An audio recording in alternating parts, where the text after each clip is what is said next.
Zipo aina mbalimbali za connector, lakini hizi mnazoziona mbele yenu ni straight connector aina tofauti tofauti. Kuna robo 3, inchi 1, inchi 1.5, inchi 2, inchi 3, inchi 4. Hizi zinaitwa straight connector.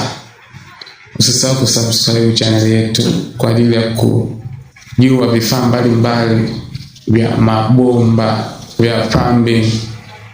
Asante.